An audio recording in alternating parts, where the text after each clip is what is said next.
जब देव ऋषि नारद इंद्रलोक में पहुंचे, देव ऋषि नारद जब इंद्रलोक में पहुंचे तो वहां बहुत सारी अप्सराएं नृत्य कर रही थी। बहुत अप्सराएं नृत्य कर रही थी। एक अप्सरा देव ऋषि नारद ने देखी जिसका नाम था वपु। कौन सी अप्सरा है? नाम बोलो आप लोग। वपु। कौन सी अप्सरा है? वपु। एक वपु नाम की अप्सरा वहां एक कोने में खड़ी थी, ना नृत्य कर रही थी ना गायन कर रही थी, खड़े, जिसके मस्तक पर त्रिपुंड लगा हुआ था।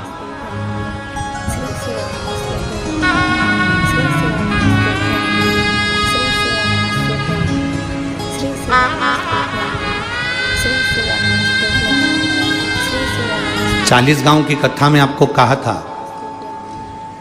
दुर्वासा ऋषि मस्तक पर त्रिपुंड धारण कर कर गए थे और नरक में घूमने के लिए गए थे। और नरक में कुंभी पाक, नरक में कुंड में उन्होंने झांक लिया था। उनके मस्तक के त्रिपुंड की थोड़ी सी राख भभूति कुंड में गिर गई थी तो नरक में बेकुंठ उत्पन्न हो गया था। वो त्रिपुंड की भभूति में इतना दम था।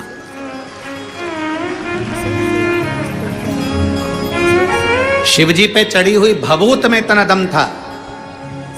आप लोगों से निवेदन है, आप रोज भभूति नहीं लगा सकते, आप रोज त्रिपुंड नहीं लगा सकते, आप रोज भगवान का चंदन मस्तक पर नहीं लगा सकते, तो भगवान के ऊपर जो जल चढ़ता है उस जल को अपने ऊपर छीट लिया करो। 24 घंटे एनर्जी रहेगी, 24 घंटे बल।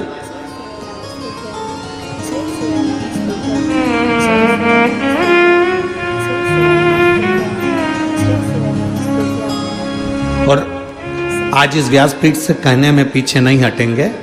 हम तो इतना जरूर कहेंगे, अगर कोई व्यक्ति बीमार है, हॉस्पिटल लेकर जा रहे हो, लग रहा है कि इसको बड़ी बीमारी की आशंका है, इसका किडनी लीवर डैमेज हो चुका है, इसको कहीं कैंसर जैसा रोग दिख रहा है, इसके शरीर में कोई ना कोई बड़ी बीमारी डॉक्टर बोल सकता है, तुम्हें लग रहा है कि घबराहट हो रही है, भय लग रहा है कि मैं डॉक्टर को दिखाने नागपुर जा रही हूँ, मैं डॉक्टर को दिखाने के लिए चंद्रपुर जा रही हूँ, मैं डॉक्टर को दिखाने के लिए यवतमाल जा रही हूँ, मैं डॉक्टर को दिखाने के लिए यहाँ जा रही हूँ, और तुम्हें लग रहा है कि कहीं कोई बड़ी बीमारी ना आए, तो हमारा निवेदन है, सबसे पहला काम करना, हॉस्पिटल डॉक्टर को दिखाने से पहले शंकर के मंदिर में जाना, एक लोटा जल समर्पित कर कर आचमन करना, एक बेलपत्री उठाना, तुम खाओ तो ठीक, ना खाओ तो ठीक, उसको पर्स में डालना या जेब में रखना और उसको लेकर हॉस्पिटल तक जाना और कुंदकेश्वर महादेव का नाम लेकर जाना। कभी बड़ी बीमारी नहीं निकल सकती।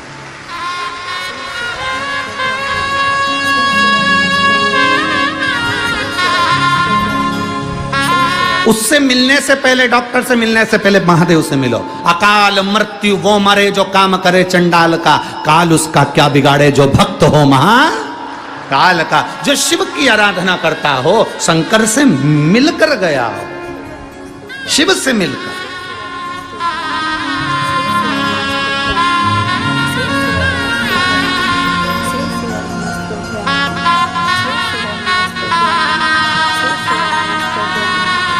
बहुत बड़े डॉक्टर को फाइल दिखा दी, फिर छोटे छोटे डॉक्टरों से जाकर कह दो हम बड़े डॉक्टर मुंबई गए थे, वहां ये डॉक्टर को दिखाकर, बड़े हॉस्पिटल का नाम ले दो, हमने वहां दिखाया। फिर छोटे डॉक्टर को दिखाओ, छोटे तुम्हारे गांव के, तुम्हारे शहर के हॉस्पिटल में जाकर दिखाओ। वो फाइल देखते से ही कह देगा अरे ये तो माँ के हॉस्पिटल की है।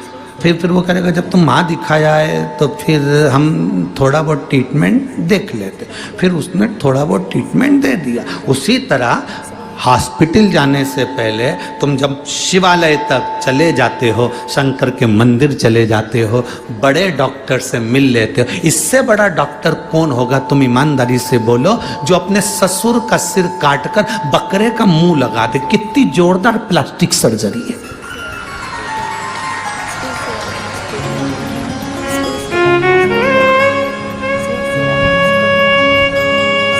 एक लड़के ने लिखकर भेजा, गुरुजी ये बताओ कि गणेश जी का सिर कटा तो शंकर भगवान ने गणेश जी का ही सिर क्यों नहीं जोड़ दिया वापस, हाथी का सिर क्यों जोड़ा? तो हमने कहा ये तो कोई भी कर लेगा, हाथ टूटा हाथ कोई भी जोड़ देगा, पर हाथ की जगह पांव तो लगा के बता, तब मालूम पड़ेगा कि सही सर्जरी हुई कि नहीं हुई। यहां से थोड़ी सी चमड़ी निकाल कर यहां लगा दी, यहां का थोड़ा सा अंग निकाल कर यहां लगा दिया, ये तो कोई भी कर सकता है। सिर कटा, वही की वही सिर तो कोई भी जोड़ सकता है। पर दिक्कत जहां लोगों को लगती है, लोग कहते हैं सनातन धर्म पर उंगली उठाते उठाते, तुम्हारे भगवान ने सिर काटा था, वही की वही सिर क्यों नहीं जोड़ दिया, हाथी का सिर क्यों लगाया। हमारा कहने का मतलब केवल इतना सा है, किसी मनुष्य के शरीर पर हाथी का मुंह जोड़कर अब समझे कि प्लास्टिक सर्जरी इसको कहते हैं, और वो भी जिंदा।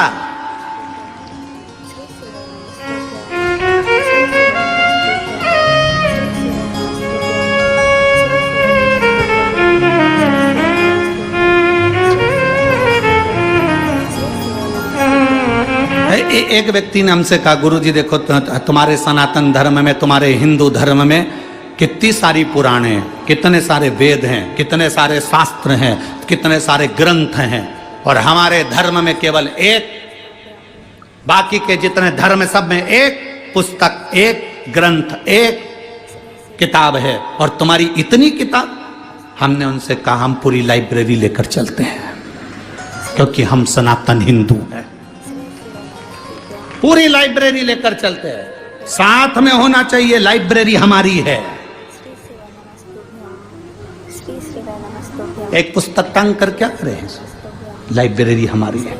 हम विष्णु पुराण भी पढ़ते हैं, हम गर्ग संहिता भी पढ़ते हैं, तो हम सब कुछ पढ़ते हैं, कोई चीज नहीं छोड़ते,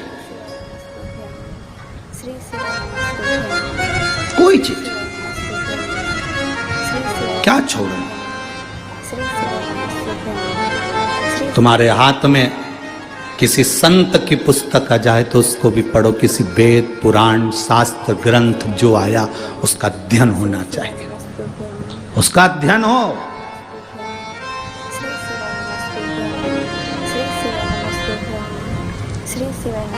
अब वो समय नहीं रहा जिस समय में केवल एक कथा वाचना चालू कर दो, इनका जन्म यहाँ हुआ, उनका जन्म वहां हुआ, उन्होंने ये करा, उन्होंने वो करा, और कथा पूरी हो गई। 4 भजन सुना दिए, सबको ताली बजवा दी, थोड़ा बहुत नाच लिए, कूद लिए, और कथा पूरी हो गई। शिव महापुराण में तो इतना समय भी नहीं होता कि एक भजन की जगह 2 भजन गा लिया जाए। एक भजन के लिए भी थोड़ा सा समय बीच में फंसाना पड़ता है, तब जाकर कोई भजन हो पाता है, नहीं तो वो कथा इतनी लंबी तक चल जाती है कि आपके भीतर शिव तत्व कैसे प्राप्त हो।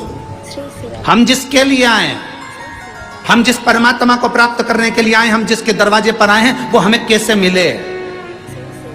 हम गुरु के दरवाजे पर जाएं, और उस गुरु के दरवाजे पर जाएं, तो हम अगर गुरु के दरवाजे पर पहुंचे, भले हमारा गुरु वहां सामने नहीं हो, पर गुरु ग्रंथ भी अगर वहां पर है, तो उस ग्रंथ में गुरु का दर्शन होना चाहिए।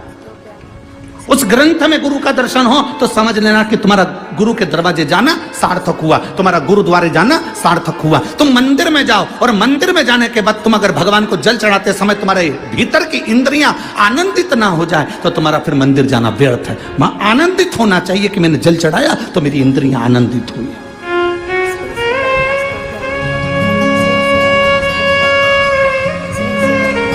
बपू खड़ी है,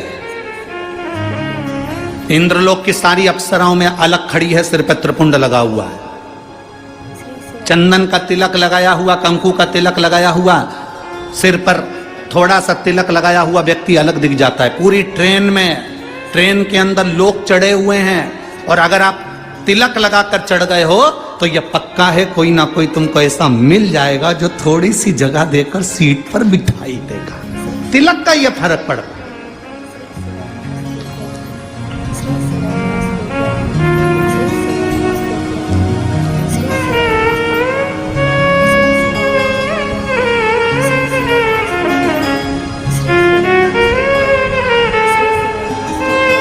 थोड़ा सा तिलक लगाए, आपको सम्मान मिलेगा। बहुत बहुत हम कहेंगे आप लोगों को थोड़ी सी काली मिर्ची भी लग सकती है, क्योंकि हमारी बात से लोगों को जरा काली मिर्ची लाल मिर्ची थोड़ी ज्यादा लगती है। हम कहेंगे आप लोगों को थोड़ा सा लग सकता है। बोल दूं क्या? बोलो, जम के तो बोलो, बोल दूं। एक कायदे के वस्त्र जब पहनकर आप कहीं जाते हो ना, तो किसी के बाप में दम नहीं है कि तुम पर निगाह उठाकर देख ले। जब वस्त्र कायदे का नहीं होता तो लोग फायदा उठाते हैं। वस्त्र कायदे का नहीं होता तो लोग फायदा उठाते हैं। घाव पांव में है तो डॉक्टर से पूछना कि पट्टी क्यों बांधता है। डॉक्टर को मालूम है अगर पट्टी नहीं बांधूंगा तो ये मक्खी उस घाव पर बैठेगी, इसलिए जितना हो सके पट्टी बांध कर चलोगे तो फिर ये आड़ी टेढ़ी मक्खी नहीं झूमेगी।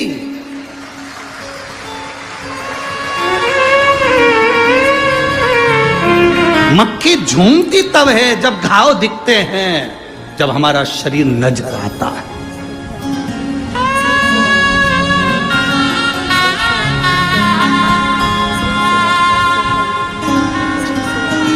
अपने तन को, मन को जितना ढक सकते हो उतना ढक कर चलिए। भजन को जितना ढक सकते हो उतना ढक कर चलिए। भोजन को जितना ढक सकते हो उतना ढक कर चलिए।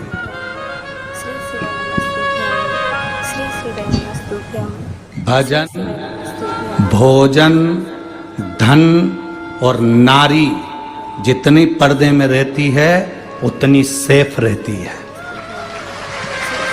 उतनी सेफ है। भजन पर्दे में माला जप रहे हो गौमुखी के अंदर, भोजन कर रहे हो थोड़ा अंदर।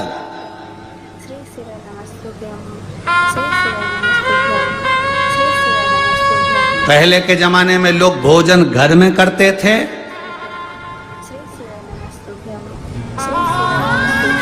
और सोच कर्म करने के लिए बाहर जाते थे।